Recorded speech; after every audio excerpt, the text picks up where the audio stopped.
Bismillahirrahmanirrahim. Assalamualaikum warahmatullahi wabarakatuh. Yang saya hormati Bapak Zulkarnain MSI selaku dosen pengampu mata kuliah Ekonomi Makro Islam.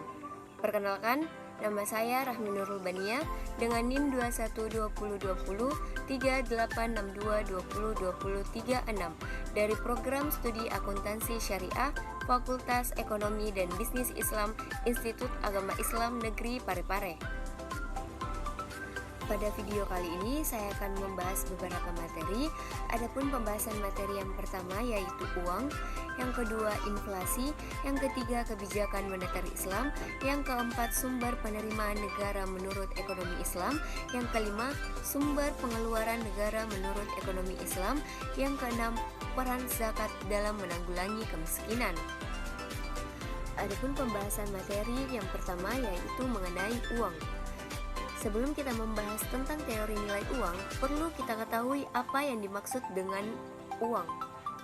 Uang adalah sesuatu yang tersedia dan secara umum diterima sebagai alat pembayaran bagi pembelian barang-barang dan jasa-jasa serta kekayaan berharga lainnya, juga untuk pembayaran hutang. Adapun jenis uang terbagi dua, yaitu pertama, uang logam, yang kedua yaitu uang kertas. Selanjutnya yaitu fungsi uang. 1. Sebagai alat tukar menukar. Kedua, sebagai alat penyimpanan nilai. Yang ketiga, sebagai pendorong kegiatan ekonomi. Yang keempat, sebagai alat pembayaran yang sah. Teori nilai uang membahas masalah-masalah keuangan yang berkaitan dengan nilai uang.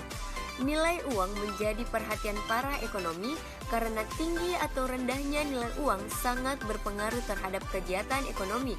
Hal ini terbukti dengan banyaknya teori uang yang disampaikan oleh beberapa ahli. Teori uang terdiri dalam dua teori, yaitu teori uang statis dan teori uang dinamis. Teori uang statis disebut karena tidak mempersoalkan perubahan nilai yang diakibatkan oleh perkembangan ekonomi. Sedangkan teori uang dinamis, teori ini mempersoalkan sebagai terjadinya perubahan dalam nilai uang. Materi kedua yaitu inflasi.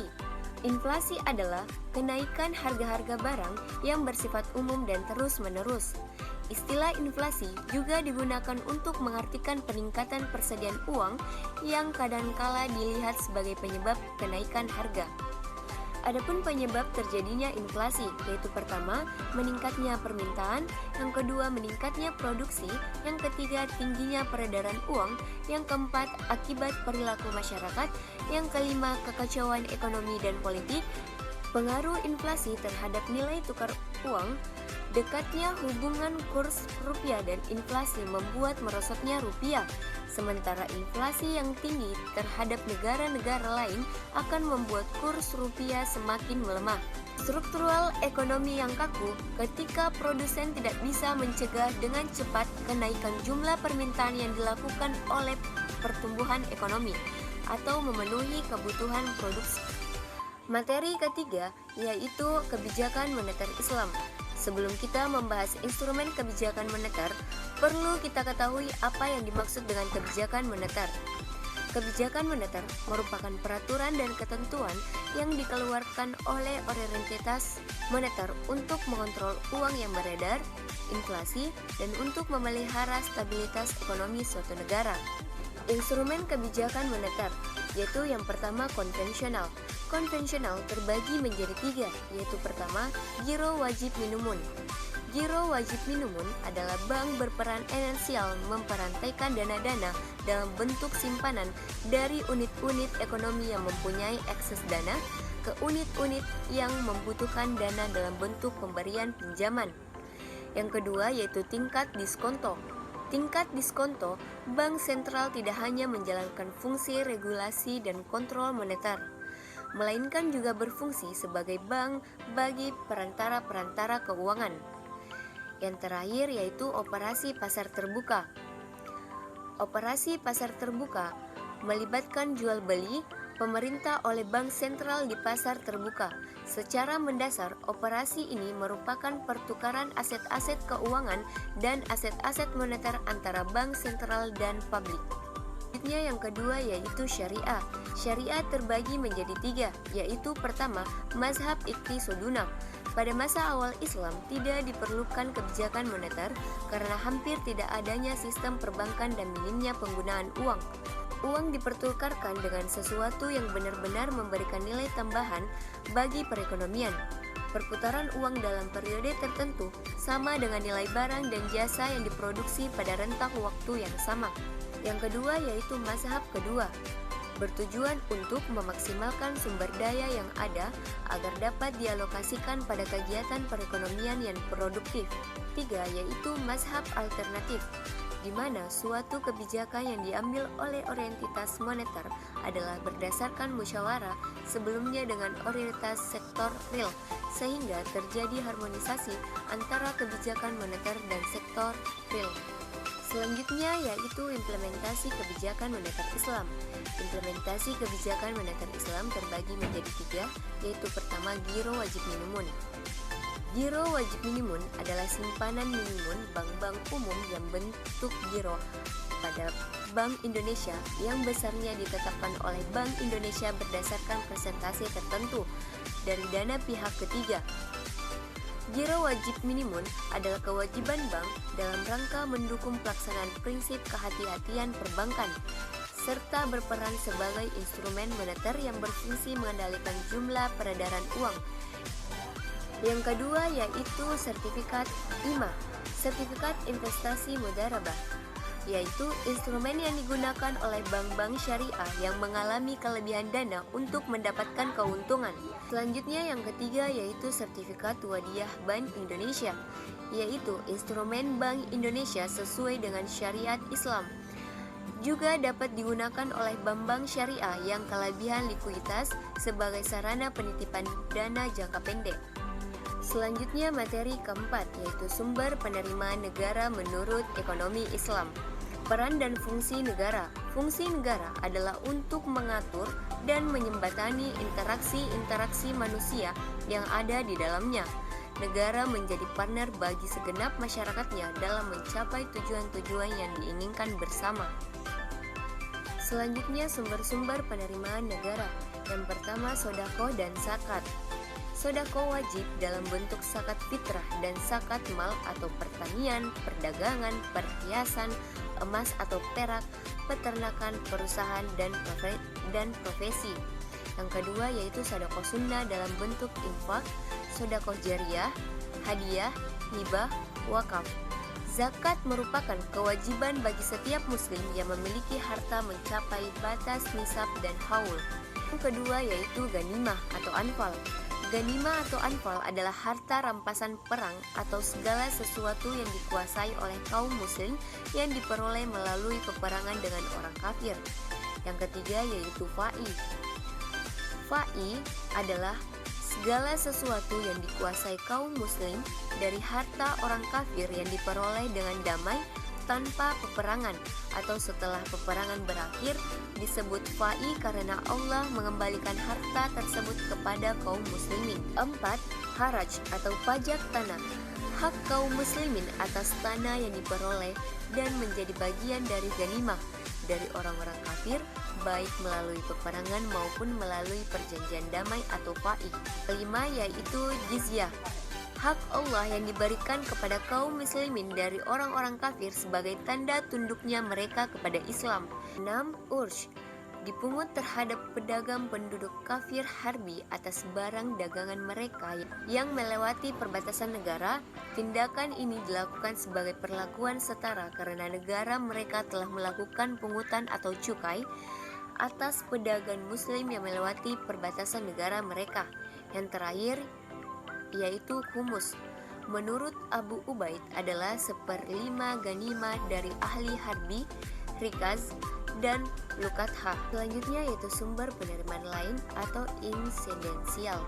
Selain sumber penerimaan di atas, Islam masih mengenal sumber-sumber penerimaan lain yang sifatnya insidensial, tergantung kondisi, antara lain yaitu pertama amwal fadlah adalah penerimaan negara yang berasal dari harta warisan dari orang yang tidak memiliki ahli waris. Yang kedua yaitu nawaib adalah pajak khusus yang berasal dari orang-orang kaya. Yang ketiga yaitu mustaklak adalah pendapatan negara yang bersumber dari government investment. keempat yaitu infak, sedekah, dan wakaf, merupakan pemberian sukarela dari rakyat demi kepentingan umat untuk mengharapkan ridho Allah Subhanahu wa Ta'ala semata. Selanjutnya materi yang kelima yaitu sumber pengeluaran negara menurut ekonomi Islam. Sebelum kita membahas mengenai prinsip-prinsip, perlu kita mengetahui apa yang dimaksud dengan pengertian pengeluaran negara dalam ekonomi Islam. Pengeluaran negara dalam ekonomi Islam adalah penggunaan dana dan sumber daya yang dimiliki oleh pemerintah. Berdasarkan prinsip-prinsip ekonomi Islam, pengeluaran negara dalam konteks ekonomi Islam harus mencakup prinsip-prinsip syariah dan nilai-nilai Islam yang mengatur penggunaan dana publik. Selanjutnya yaitu prinsip-prinsip pengeluaran negara dalam ekonomi Islam. Itu yang pertama, prinsip keadilan sosial dan redistribusi kekayaan. Prinsip utama dalam pengeluaran negara dalam ekonomi Islam adalah keadilan sosial dan redistribusi kekayaan. Negara bertanggung jawab untuk mengurangi kesenjangan sosial dan ekonomi dengan cara memastikan distribusi yang adil dan merata dari sumber daya dan kekayaan. Yang kedua yaitu prinsip keseimbangan antara kebutuhan umum dan kepentingan individu. Pengeluaran negara dalam ekonomi Islam juga harus mencapai keseimbangan antara kebutuhan umum dan kepentingan individu. Sementara negara harus memenuhi kebutuhan dasar dan kesejahteraan umum. Juga penting untuk mempertimbangkan kepentingan individu dalam mendorong inisiatif, ekonomi, dan usaha.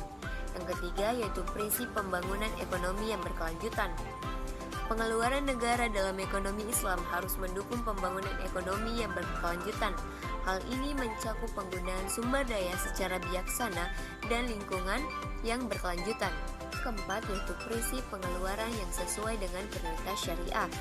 Pengeluaran negara dalam ekonomi Islam harus sesuai dengan prioritas syariah. Berarti bahwa pengeluaran negara tidak boleh mendukung atau membiayai kegiatan yang bertentangan dengan prinsip-prinsip syariah, seperti perjudian, minuman keras, dan distribusi yang merusak lingkungan. Selanjutnya yaitu sumber-sumber pengeluaran negara dalam ekonomi Islam dapat berasal dari beberapa sumber utama. Itu yang pertama yaitu zakat. Zakat adalah harta yang wajib dikeluarkan oleh individu muslim yang memiliki harta tertentu. Dana yang diperoleh dari zakat digunakan untuk membantu fakir miskin. Yang kedua yaitu infak dan sedekah. Infak dan sedekah juga merupakan sumber pengeluaran negara dalam ekonomi Islam. Infak adalah sumbangan sukarela yang diberikan oleh individu atau kelompok untuk tujuan kemanusiaan, sosial, dan pembangunan. Sedekah adalah pemberian secara sukarela untuk membantu orang lain dan memenuhi kebutuhan sosial. Selanjutnya yang ketiga yaitu haraj.